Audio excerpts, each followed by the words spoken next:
តើពាក្យសិលធម៌សុជីវធម៌សុភាវធម៌គុណធម៌វប្បធម៌សង្គមធម៌យុត្តិធម៌និងអរិយធម៌មានន័យយ៉ាងដូចម្តេចសិលធម៌គឺសំដៅយកការប្រព្រឹត្តអំពើសុចរិតតាមគន្លងធម៌អកប្បកិរិយាសមរម្យដែលសង្គមទទួលស្គាល់ដូចនេះមនុស្សត្រូវមានសិលធម៌ចរិយាធម៌សុជីវធម៌គោរពច្បាប់ប្រកាន់ខ្ជាប់អ្វីជាកុសលដើម្បីរួមរស់ក្នុងសង្គមមួយប្រកបដោយសុវត្ថិភាពនិងវឌ្ឍនភាព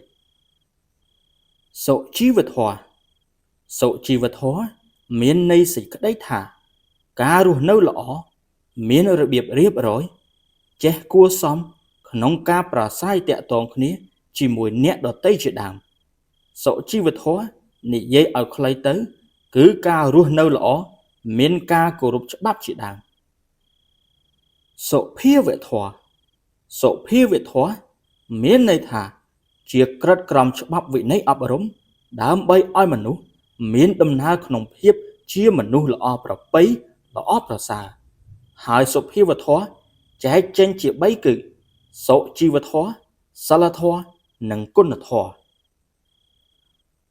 គុណធម៌មានន័យថាជាការប្រព្រឹត្តអំពើល្អប្រសើរចំពោះអ្នកដទៃដែលជាអំពើដែលនាំមកនូវភាពចម្រុងចម្រើនកាន់តែច្រើនដែលគេផងរាល់គ្នាគោរពកោតសរសើរហើយក៏មានទឹកចិត្តកតញ្ញូចង់តបស្នងធ្វើនៅអំពើល្អនោះតបត្រឡប់មកវិញបន្ថែមបន្តទៀត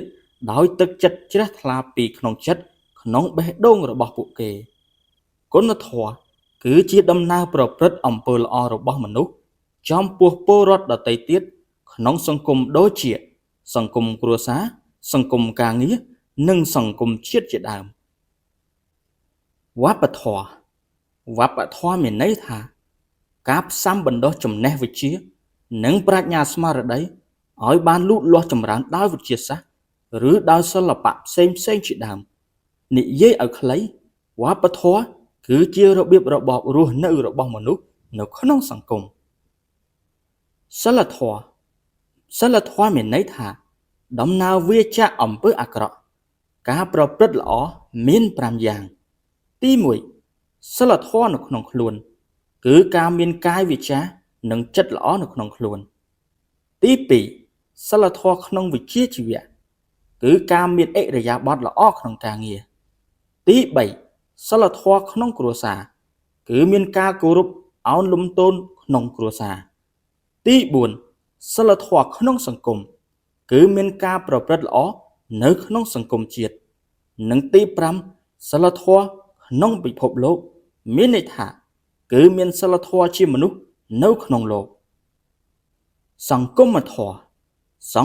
ម៌គឺសម្គាល់ធម៌ទាំងឡាយណាដែលជាធាតុវិធីធម៌ភាពរៀបចំសង្គមមនុស្សឲ្យមានសភាពទម្រង់និងលក្ខណៈចម្រើនលូតលាស់បានសេចក្តីជ្រះថ្លាយុត្តិធម៌គឺមានន័យថាភាពមិនលំអៀងប្រព្រឹត្តទៅដោយមានសច្ចធម៌គឺការធ្វើឲ្យបុគ្គលគ្រប់រូបមានការស្មើភាពគ្នាឬក៏ការបែងចែកភាពច្បាស់លាស់មិនវាចវេរកខុសរកត្រូវជូនបុគ្គលទាំងអស់គ្នាឲ្យមានភាពអស់ចិត្តនិងរកយុត្តិធម៌ជូនដល់ពួកគាត់ដោយពេញចិត្ត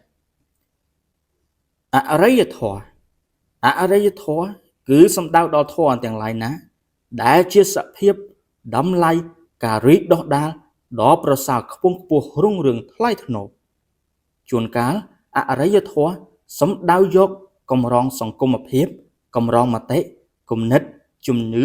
សាសនាប្រពៃណីទំនៀមទម្លាប់វិទ្យាស្ចង់ទស្សនវិជ្ជាសិល្បៈបច្ចេកទេសឧបករណ៍ប្រើប្រាស់ផ្សេងដែលធ្វើឲ្យសង្គមលូតលាស់រីកចម្រើនខ្ពង់ខ្ពស់ថ្លៃថ្នូរឆ្ពោះទៅរកគោលដៅជាឧត្តមគតិចតុស្ដំអប់រំមានន័យថា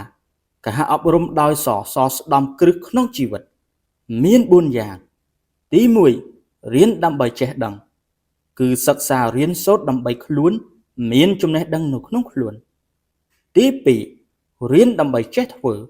គឺរៀនចេះហើយត្រូវអនុវត្តទ្រឹស្ដីឲ្យបានត្រឹមត្រូវទី3រៀនដើម្បីឲ្យមានសីលធម៌ល្អគឺត្រូវធ្វើជាមនុស្សល្អនិងជាគំរូដ៏ល្អសម្រាប់អ្នកដទៃនិងទី